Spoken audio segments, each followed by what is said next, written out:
जी सिद्धार्थ पूछिए। सर मैंने जो बेसिक मैथमेटिक्स की हैं सारे लेक्चर्स वो मैंने पूरे कर लिए हैं, तो मैं स्टैट्स पार्ट्स में आना चाह रहा था। मेरा कैलकुलस उतना स्ट्रांग है नहीं, तो मैं स्टैट्स पार्ट स्टार्ट कर सकता हूँ कि नहीं? कर सकते हैं, जहाँ वीकनेस फील हो वहाँ पे काम करना पड़ेगा ना। जैसे मान लो कहीं वीकनेस दवाई लेते हैं ना, तो वैसे ही है जब आप स्टैट्स कर रहे हैं, कहीं आपको लगे कि अच्छा यहाँ तो कुछ समझ नहीं आ रहा कैलकुलेशन है ना, तो उस केस में आपको थोड़ी सी वापस जाके देखना पड़ेगा वो कॉन्सेप्ट क्या है। जैसे अभी आज ही में से मोड बच्चा एक है ना पूछ रही थी मोड। अब मोड पता है point of maxima in PDF.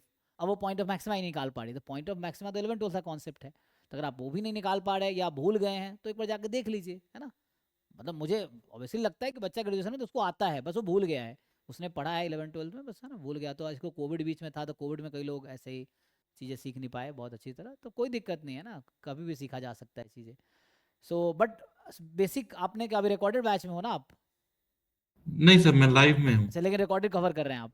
हाँ, 1.0 के सारे मैथ्स के पार्ट में कवर कर रहा हूँ। मैंने उसके बेसिक में जो 22 लेक्चर्स हैं वो पूरे कर लिए हैं। ठीक है, तो आगे आप पूरा मैथ से आधा कवर कर लीजिए, फिर स्टार्ट शुरू कीजिए या पैरेलली करिए, उससे क्या होगा दोनों कवर होता रहेगा।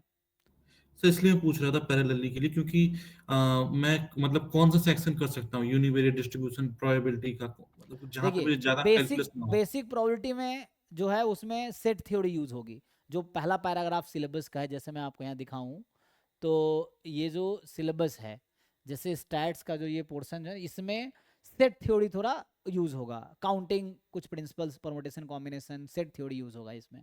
इसमें आप आएंगे तो इंटीग्रेशन यूज होगा, समेशन फाइंड करना यूज होगा कि find the sum of series, integration use होगा, ये मेनली होगा इसमें, है ना। इधर फिर वही डबल इधर वही सी है, इधर डबल इंटीग्रेशन यूज होगा, डबल समेशन यूज होगा, इसमें ये सब है। आगे जाके यहाँ पे सैम्पलिंग में तो थोड़ा स्टैटिस्टिकल कॉन्सेप्ट है, तो लिमिट उमिट का यूज आएगा, limit n tends to infinity, इन सब में आएगा, है ना। तो लिमिट उमिट का जरूरत पड़ेगी। सो वही मतलब डिफरेंशिएशन, इंटीग्रेशन, लिमिट, है ना, सीरीज का सम, ये सब आ गया, तो यू कैन स्टार्ट, कोई दिक्कत नहीं, आप स्टार्ट कर सकते हो। जहाँ पे कभी ऐसा लगे कोई कॉन्सेप्ट मिसिंग है तो यू वर्क ऑन दैट, ठीक है ना। या आप मुझसे पूछ लो कि ये क्वेश्चन कर रहा था, आगे समझ नहीं आ रहा कैसे प्रोसीड करना है, तो वो मैं बता दूंगा, है ना। यू कैन स्टार्ट नाउ, कोई दिक्कत नहीं है, ठीक है। जी सर। 11 12 वाला बेसिक कर लिया तो आप डायरेक्ट प्रोबेबिलिटी भी स्टार्ट कर सकते हो, कोई बच्चा, कोई दिक्कत नहीं होगी ऐसे, है ना। ये है, मतलब जहाँ दिक्कत होगी वहाँ सीख लेगा, भूल गया कुछ कॉन्सेप्ट तो, बट कैन बी डन, कोई दिक्कत नहीं। सर जो आपने आज पीवाईक्यू सॉल्व करने को दिया है सर, उसमें क्वेश्चन 5